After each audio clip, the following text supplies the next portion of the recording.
성도 여러분, 안녕하세요. 6월 26일 금요일 아침 말씀 시간입니다. 함께 나누실 하나님 말씀은 고린도전서 15장 20절에서 34절까지입니다. 그러나 이제 그리스도께서 죽은 자 가운데서 다시 살아나사 잠자는 자들의 첫 열매가 되셨도다. 사망이 한 사람으로 말미암았으니 죽은 자의 부활도 한 사람으로 말미암는도다. 아담 안에서 모든 사람이 죽은 것 같이 그리스도 안에서 모든 사람이 삶을 얻으리라. 그러나 각각 자기 차례대로 되리니 먼저는 첫 열매인 그리스도요. 다음에는 그가 강림하실 때에 그리스도에게 속한 자요. 그 후에는 마지막이니 그가 모든 통치와 모든 권세와 능력을 멸하시고 나라를 아버지 하나님께 바칠 때라.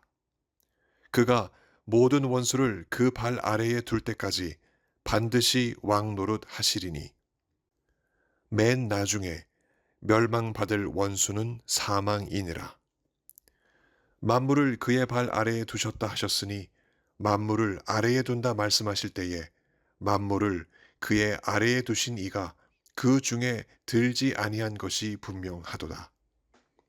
만물을 그에게 복종하게 하실 때에는 아들 자신도 그때에 만물을 자기에게 복종하게 하신 이에게 복종하게 되리니 이는 하나님이 만유의 주로서 만유 안에 계시려 하심이라. 만일 죽은 자들이 도무지 다시 살아나지 못하면 죽은 자들을 위하여 세례를 받는 자들이 무엇을 하겠느냐? 어찌하여 그들을 위하여 세례를 받느냐? 또 어찌하여 우리가 언제나 위협을 무릅쓰리요? 형제들아, 내가 그리스도 예수, 우리 주 안에서 가진 바, 너희에 대한 나의 자랑을 두고 단언하노니, 나는 날마다 죽노라.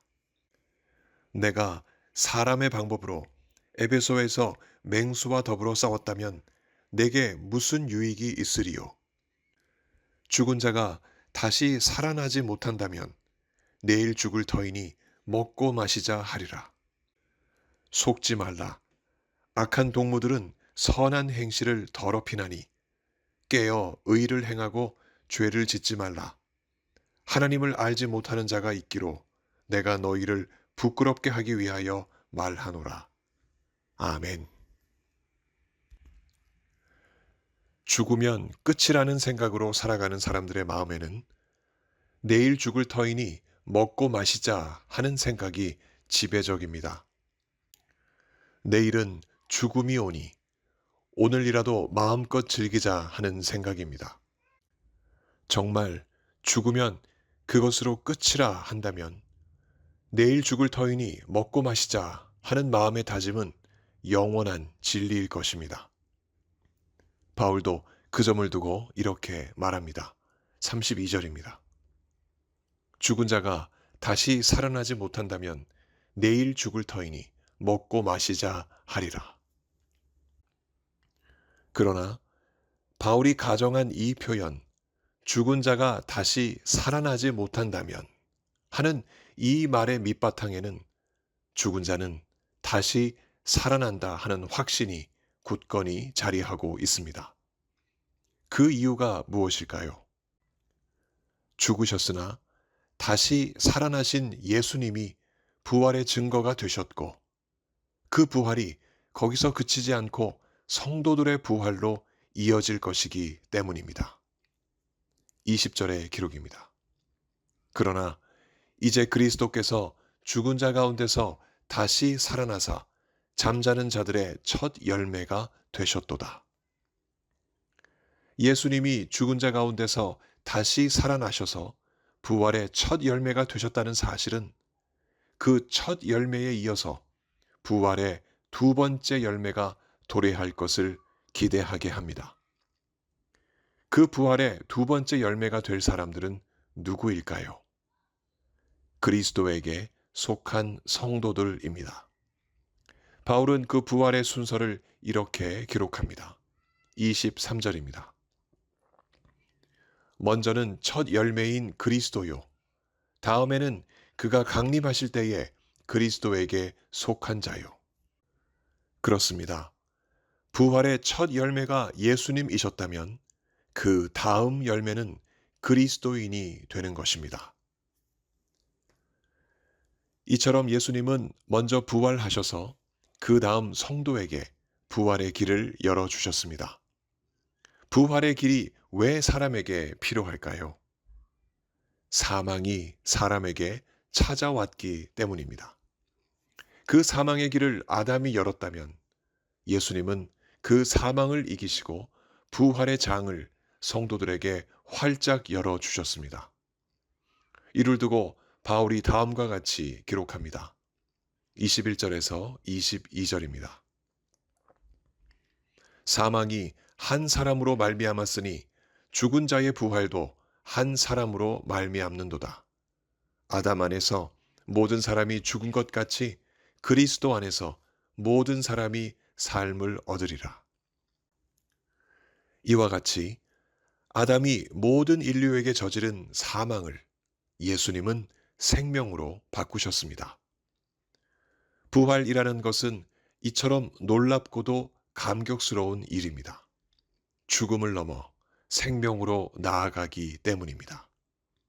그런 까닭에 이 생명의 부활을 가진 자는 이 세상에서 가장 복됩니다. 이 복은 무슨 복일까요? 성령과 함께 죽음이라는 문지방을 넘어 천국에서 예수님과 함께 안식하다가 예수님이 이 땅에 재림하시는 날, 우리의 영혼과 육체가 예수님이 그러하셨듯이 온전하게 하나 되어 부활하는 것입니다. 그렇게 부활한 모습으로 영원토록 예수님과 함께 천국에서 살아가는 것입니다. 이 복이 우리에게 있습니다. 예수님이 재림하시는 그날은 바로 성도들의 부활이 이루어지는 날입니다. 그날 세상에는 무슨 이변이 일어날까요? 바울은 이렇게 말합니다. 예수님이 세상 모든 권력자들의 통치와 권세와 능력을 멸하시고 나라를 하나님 아버지께 바치시며 온 세상의 진정한 왕으로서 모든 원수를 그 발 아래에 두시고 마침내 사망까지 다스리십니다. 그리고 온 세상 만물의 주인이신 성부 하나님께 예수님 자신마저 겸손히 복종하시면서 만유 안에 계신 성부 하나님을 높이십니다. 24절에서 28절의 내용이었습니다. 이렇게 참으로 놀랍고도 장엄한 역사를 예수 그리스도께서 이루어 내십니다. 예수님이 재림하시는 그날, 이 엄청난 일을 성도는 부활한 몸을 입고 예수 그리스도 앞에서 목도하고 경험하게 될 것입니다. 이 놀라운 일들을 생각해 볼 때 이 부활 신앙을 가지고 현세를 살아가는 성도들의 삶은 과연 어떠해야 할까? 우리는 생각하지 않을 수 없습니다. 장엄한 미래의 일들을 우리가 믿음으로 바라보면서도 우리 눈에 보이는 현실은 그 믿음을 광신도적인 신앙이나 어리석은 가르침으로 여기는 자들의 비난과 비아냥으로 가득합니다. 부활을 터무니없는 것으로 여기는 자들의 현실적인 공격 앞에서 우리가 어떤 모습을 취해야 할까요? 바울은 그 태도에 대하여 단순하면서도 분명한 답을 내려줍니다. 31절 하반절입니다. 나는 날마다 죽노라. 형제들아, 내가 그리스도 예수 우리 주 안에서 가진 바 너희에 대한 나의 자랑을 두고 단언하노니 나는 날마다 죽노라. 바울은 주의 진리를 위하여 목숨을 걸었습니다. 일례로 바울은 에베소에서 3년을 사역할 때 그곳 아데미 신전을 배경으로 우상을 만들어 팔아 큰 부귀 영화를 누렸던 데메드리오로부터 엄청난 위협을 당했습니다. 데메드리오와 그 무리들은 마치 맹수와 같이 바울과 동력자들에게 덤벼들었고 그들의 공격에 바울은 목숨이 위태로운 순간에 처하기도 했습니다. 만일 고린도 교인들 중 일부가 주장하듯 한 번 죽으면 끝이고 부활은 없다면 바울이 무슨 까닭에 복음을 위해 목숨을 걸었겠습니까? 이를 두고 바울이 이렇게 기록합니다. 32절입니다. 내가 사람의 방법으로 에베소에서 맹수와 더불어 싸웠다면 내게 무슨 유익이 있으리요? 죽을 자가 다시 살아나지 못한다면 내일 죽을 터이니 먹고 마시자 하리라. 부활이 분명히 있으니 바울은 죽음의 위협을 마다하지 않았던 것입니다. 부활을 믿기에 바울은 당당히 말합니다. 나는 날마다 죽노라. 이와 같은 고백을 하는 바울처럼 부활을 믿는 성도가 날마다 죽음을 이기며 살아가는 실천적인 방법은 무엇일까요? 첫째, 선한 행실을 더럽히는 악한 사람들에게 속지 않는 것입니다. 고린도 교회 안에는 정작 부활을 믿지 않으면서도 죽은 자들을 위하여 세례를 받는 이상한 가르침이 있었습니다. 이미 고인이 된 사람들에게 구원의 길을 열어주고자 죽은 그들을 대신하여 산 사람들이 세례를 받는 것입니다. 이를테면 나의 구원을 위하여 세례를 한 번 받고 또 죽은 누군가를 위하여 또 세례를 받는 것입니다. 이러한 관행에 대하여 바울은 이렇게 비판합니다. 29절입니다. 만일 죽은 자들이 도무지 살아나지 못하면 죽은 자들을 위하여 세례를 받는 자들이 무엇을 하겠느냐? 어찌하여 그들을 위하여 세례를 받겠느냐?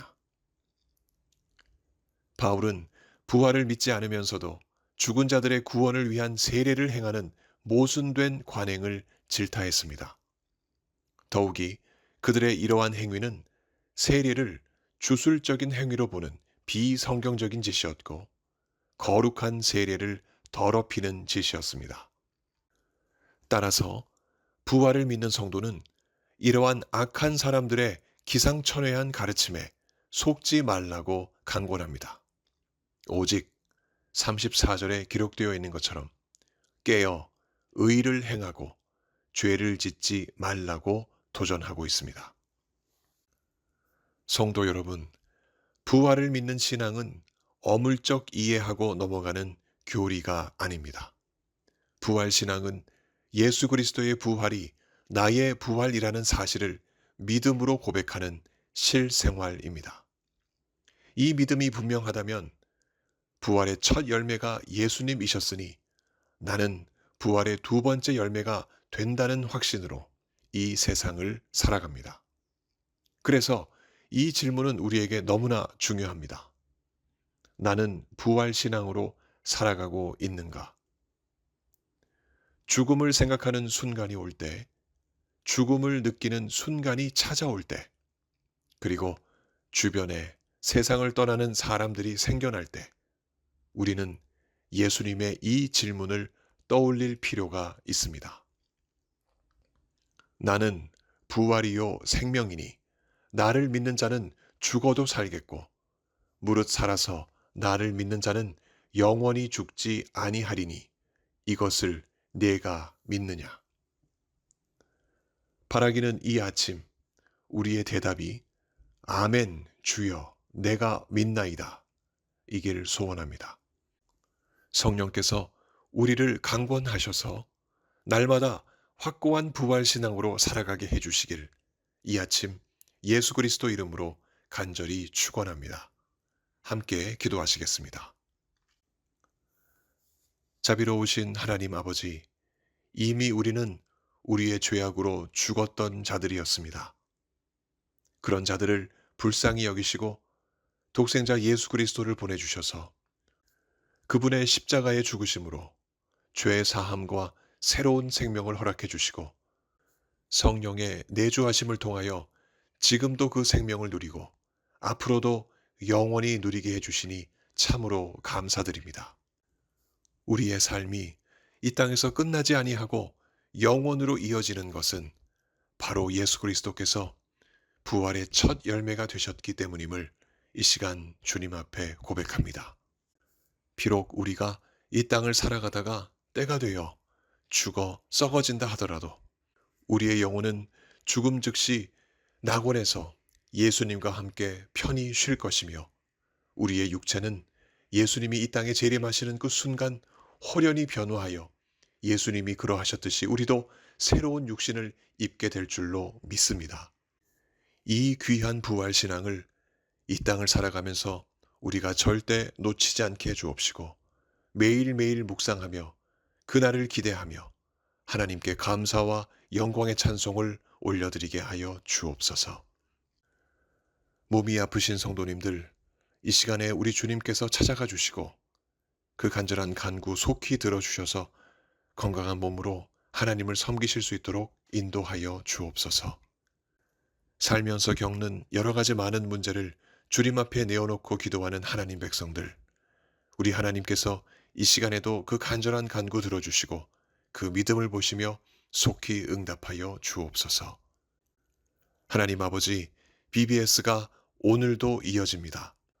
우리 어린아이들의 마음속에 하나님의 말씀이 심겨지게 해 주옵시고 그 말씀이 자라나서 아름다운 열매를 맺기까지 귀하고 복된 삶 살아가게 하여 주옵소서. 이끌어 가시는 이강렬 목사님과 모든 스태프들에게 성령 충만한 은혜를 더해 주옵시고 피곤치 않게 하시며 하늘의 지혜와 능력으로 주신 사역 능력 있게 감당하시게 하여 주옵소서. 아무런 안전사고 일어나지 않도록 주님께서 지켜주시고 보호해 주시며 영광받아 주옵소서. 오늘도 택하신 백성들과 함께 하시며 은혜 베풀어 주실 것을 믿습니다.